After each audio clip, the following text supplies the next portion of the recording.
Hi kitchen recipes in മലയാളത്തിലോട്ട് എല്ലാവർക്കും സ്വാഗതം. വളരെ എളുപ്പത്തിൽ നല്ല ടേസ്റ്റി ആയിട്ടുള്ള ചിക്കൻ മഞ്ചൂരിയൻ തയ്യാറാക്കുന്നത് എങ്ങനെയാണെന്ന് കണ്ടു നോക്കാം. റെസിപ്പീസ് എല്ലാം ഇഷ്ടപ്പെടുന്നുണ്ടെങ്കിൽ ഇതുവരെ സബ്സ്ക്രൈബ് ചെയ്യാണ്ടാണ് കാണണമെങ്കിൽ ചാനൽ സബ്സ്ക്രൈബ് ചെയ്യാനും മറക്കല്ലേ. 1/2 കിലോ ബോൺലെസ് ചിക്കൻ നന്നായി കഴുകിയതിന് ശേഷം ചെറിയ കഷ്ണങ്ങളാക്കി മുറിച്ചെടുക്കണം. ഇതിലോട്ട് 1 ടീസ്പൂൺ കുരുമുളക് പൊടി ചേർക്കാം. ആവശ്യത്തിനനുസരിച്ച് ഉപ്പും കൂടെ ചേർക്കാം. 1 കോഴിമുട്ടയും ചേർക്കാം. നമ്മൾ ചേർത്തിട്ടുള്ള കുരുമുളക് പൊടിയും മുട്ടയും ഉപ്പും എല്ലാം എല്ലാ ഭാഗത്തും എത്തുന്ന രീതിയിൽ നന്നായിട്ട് മിക്സ് ചെയ്ത് കൊടുക്കുക. ഇനി ഇതിലോട്ട് കോൺഫ്ലവർ ആണ് ചേർക്കേണ്ടത്. ഞാനിവിടെ 4 ടീസ്പൂൺ നിറച്ചു കൊടുത്തിട്ടുണ്ടായിരുന്നു.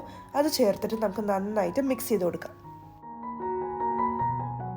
മിക്സ് ചെയ്തതിന് ശേഷം അരമണിക്കൂറെങ്കിലും ഇതിനെ മാരിനേറ്റ് ചെയ്യാൻ വേണ്ടി മാറ്റിവെക്കാം. ഫ്രിഡ്ജിൽ വെക്കുന്നതായിരിക്കും ഏറ്റവും നല്ലത്.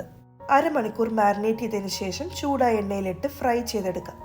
സൺഫ്ലവർ ഓയിൽ അല്ലെങ്കിൽ കനോല ഓയിൽ യൂസ് ചെയ്തിട്ട് വേണം ഇതിൽ ഫ്രൈ ചെയ്തെടുക്കാനായിട്ട്. വെളിച്ചെണ്ണ ഈ ഒരു റെസിപ്പിയിൽ യൂസ് ചെയ്യാറില്ല. ഒരുപാട് തീ കൂട്ടി വെക്കരുത്, അതേസമയം ഒരുപാട് തീ കുറച്ചും വെക്കാൻ പാടില്ല. എപ്പോഴും ഒരു മീഡിയം ടു മീഡിയം ഹൈ ഫ്ലെയിമിൽ ഇട്ടിട്ട് വേണം ഇത് ഫ്രൈ ചെയ്തെടുക്കാനായിട്ട്. ഇത് ഇടയ്ക്കിടയ്ക്ക് തിരിച്ചും മറിച്ചും ഇട്ട് കൊടുക്കാം. ആദ്യം ഇട്ടതിന് ശേഷം ഏകദേശം 1 മിനിറ്റ് വെയിറ്റ് ചെയ്തിട്ട് വേണം മറിച്ചിട്ട് കൊടുക്കാനായിട്ട്. 5-6 മിനിറ്റിനുള്ളിൽ തന്നെ ഇത് റെഡി ആയിട്ടുണ്ടാവും. ചൂട് കൂടുന്നതനുസരിച്ച് ഫ്ലെയിം അഡ്ജസ്റ്റ് ചെയ്ത് കൊടുക്കാവുന്നതാണ്. ഏകദേശം 5-6 മിനിറ്റിനുള്ളിൽ തന്നെ നല്ല പെർഫെക്റ്റ് ആയിട്ട് ഫ്രൈ ചെയ്ത് കിട്ടും. ഇതുപോലെ ചെറുതായിട്ടൊരു ഗോൾഡൻ കളറായിട്ടുണ്ടാവും. ഇനി നമുക്ക് ഇതിനെ ഒരു ടിഷ്യൂ പേപ്പറിലോട്ട് മാറ്റാം.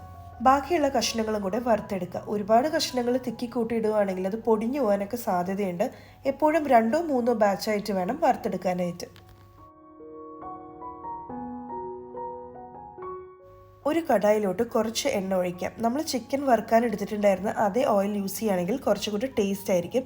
ഇതിലോട്ട് ഞാൻ 2 പച്ചമുളക്, വെളുത്തുള്ളി വലിയ അല്ലിയാണെങ്കിൽ 3 എണ്ണം, ചെറുതാണെങ്കിൽ 5 എണ്ണം വരെ എടുക്കാം. ഒരു മീഡിയം കഷ്ണം ഇഞ്ചിയും കൂടെ ചെറുതാക്കി ചോപ്പ് ചെയ്തത് ചേർത്ത് കൊടുക്കാം. ഏകദേശം 30-40 സെക്കൻഡോളം ഇതുപോലെ ഇളക്കി കൊടുക്കാം.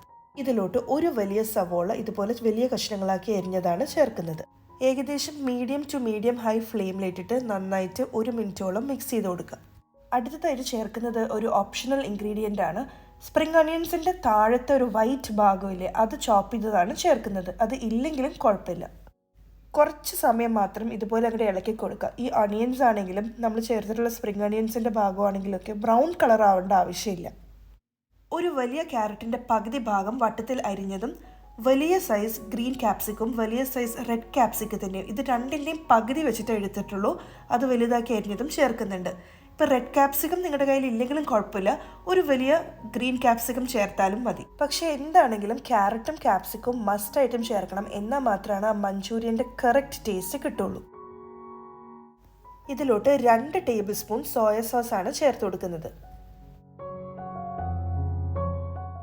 ഇതിൻ്റെ പുറകെ ആദ്യം 2 ടേബിൾ സ്പൂൺ ടൊമാറ്റോ കെച്ചപ്പ് ചേർക്കാം. മിക്സ് ചെയ്ത് ടേസ്റ്റ് ചെയ്ത് നോക്കിയതിന് ശേഷം വേണമെങ്കിൽ കുറച്ചും കൂടെ ചേർക്കാം.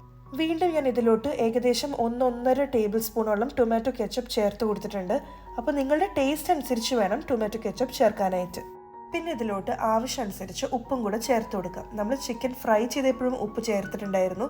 അതുപോലെ തന്നെ ഈ സോസുകളിലും ഉപ്പുണ്ട്. അപ്പോൾ ഉപ്പ് കൂടി പോവാണ്ട് വേണം ചേർക്കാനായിട്ട്. ഇതിലേക്ക് എരിവനുസരിച്ച് കുരുമുളക് പൊടി ചേർത്ത് കൊടുക്കാം. ഞാനിവിടെ ഒരു ചെറിയ ടീസ്പൂണാണ് ചേർക്കുന്നത്. വിനീഗർ ഒരു ചെറിയ ടീസ്പൂൺ ഈ ഒരു സമയത്ത് ചേർക്കണം. ഞാനത് ചേർക്കാൻ മറന്നുപോയതുകൊണ്ട് ഏറ്റവും ലാസ്റ്റാണ് ചേർക്കുന്നത്. അത് ചേർക്കാൻ മറക്കരുത്. അപ്പോൾ അത് ചേർത്തതിന് ശേഷം ഞാൻ ഇതിലോട്ട് ഫ്രൈ ചെയ്ത് വെച്ചിട്ടുള്ള ചിക്കൻ പീസസും ചേർക്കുവാണ്. ഇതുപോലെ നന്നായിട്ട് മിക്സ് ചെയ്തതിന് ശേഷം നമുക്കിതിലോട്ട് 1.5 ടീസ്പൂൺ നിറച്ചും കോൺഫ്ലവർ എടുത്തിട്ടുണ്ട്. ഇതിലോട്ട് ഞാൻ ഏകദേശം 8-9 ടീസ്പൂൺ നിറച്ചും വെള്ളം എടുത്ത് നന്നായിട്ട് മിക്സ് ചെയ്ത് വെച്ചിട്ടുള്ളതാണ് ചേർക്കുന്നത്. ഇതിപ്പോൾ ഒരു സെമി ഡ്രൈ വേർഷൻ ആയിട്ടാണ് ഞാൻ ചെയ്യുന്നത്. നിങ്ങൾക്ക് കുറച്ച് ഗ്രേവിയൊക്കെ വേണമെന്നുണ്ടെങ്കിൽ ഈ സമയത്ത് ആവശ്യമനുസരിച്ച് കുറച്ച് ചൂടുവെള്ളം കൂടെ ഒഴിച്ചു കൊടുത്ത് മിക്സ് ചെയ്ത് കൊടുക്കാം. ഏകദേശം 1-1.5 മിനിറ്റോളം സോട്ട് ചെയ്ത് കൊടുക്കുക. ഏറ്റവും ലാസ്റ്റ് 1 ടീസ്പൂൺ ടൊമാറ്റോ കെച്ചപ്പും 1/2 ടീസ്പൂൺ സോയാ സോസും ചേർത്തിട്ടുണ്ട്. ഇനി നമുക്കിതിനെ ഒന്ന് മിക്സ് ചെയ്ത് കൊടുക്കാം. നേരത്തെ ചോപ്പ് ചെയ്ത് വെച്ചിട്ടുണ്ടായിരുന്ന സ്പ്രിംഗ് ഓണിയൻസിൻ്റെ ഗ്രീൻ പോർഷനാണ് ചേർത്ത് കൊടുക്കുന്നത്.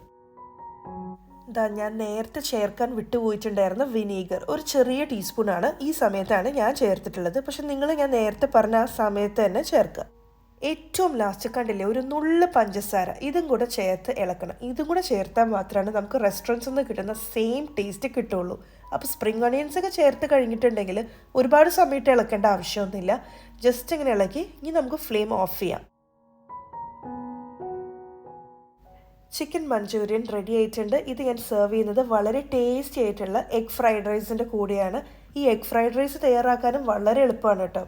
അപ്പോൾ ഇത് എല്ലാവരും തീർച്ചയായിട്ടും ട്രൈ ഔട്ട് ചെയ്ത് നോക്കുക. കാരണം ശരിക്കും നമ്മൾ റെസ്റ്റോറൻറ്റ്സിൽ നിന്ന് കഴിക്കുന്ന സെയിം ടേസ്റ്റാണ് ഇതുപോലെ ചെയ്യുവാണെങ്കിൽ നിങ്ങൾക്കും കിട്ടുക.